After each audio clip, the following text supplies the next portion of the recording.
Okay, this is an overview of what we're going to do with our 6.5 Creedmoor node confirmation. We've basically got our two loads, the 40.5 grain load and then the 41.7 grain load. I'm going to fire 5 rounds of each with the magneto speed attached to find an SD, standard deviation for each load and node. And then I'm also going to fire 5 shots of each for accuracy without the magneto speed attached. Sometimes there is a difference in accuracy between magneto speed attached and magneto speed not attached. It just depends on the harmonics of that particular barrel. Okay, next time you'll see it, we'll be at the range and I'll have some footage of firing groups with the magneto speed and without the magneto speed. Okay, see you there.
Okay, that's a roughly half 5-shot group at 100 yards.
You can be in the video if you want, Gavin.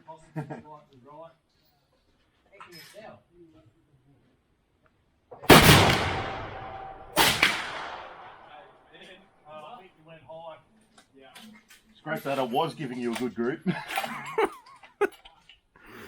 I told ya, it requires so much focus to shoot it well. And see what I mean? Especially with something like this, it moves you so much on the bench, you can't keep the same stable position. No, you got to reposition each time. Yeah.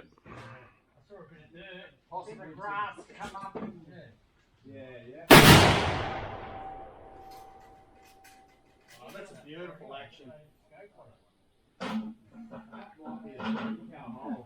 I got 4 touching, all touching. Yeah. And 1.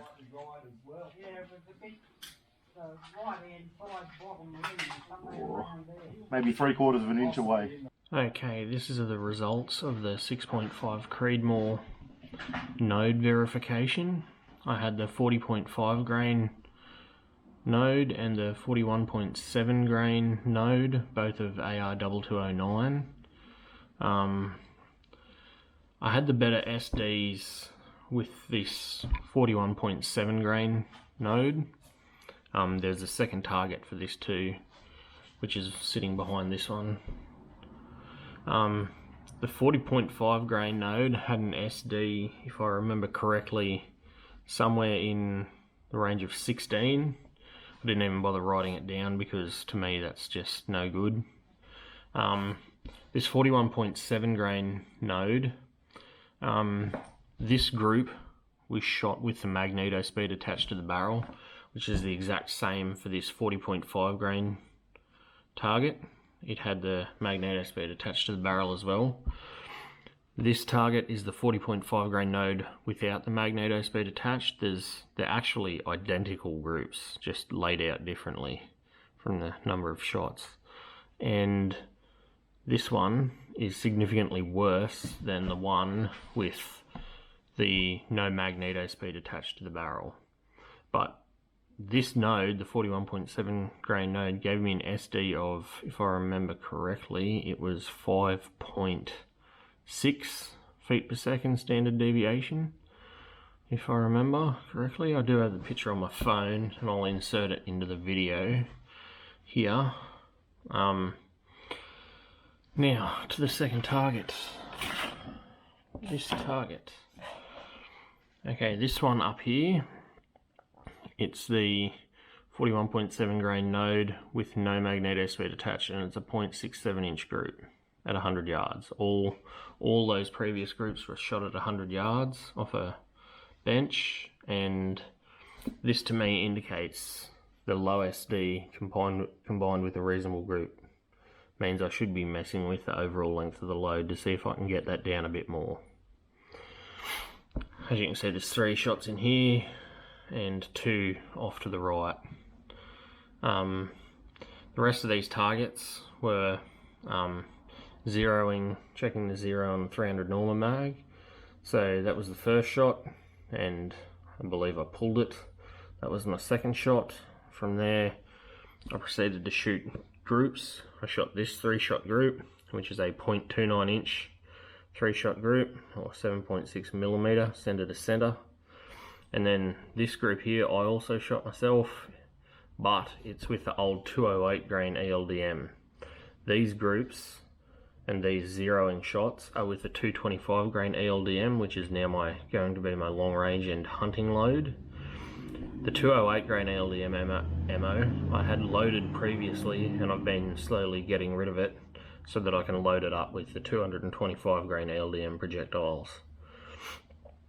This was a 0.54 inch 8-shot group at 100 yards. My friend Gavin also plopped down a group here, which I didn't measure. He had one flyer, but it's just over, I believe it was an inch roughly, if I remember correctly, closer to an inch, 3/4 of an inch, something like that. Okay, back to these first targets. I'll try and... These ones, you could mess with the overall length as well to get the accuracy like better than it currently is, but the high standard deviation and extreme spread means there's really no point. So I'll be sticking with 41.7 grain load. Changing the overall length, I'll maybe load up 2 or 3 different lengths off the lands with it, fire them again, and then see which one shoots best. Okay, that's all for this test.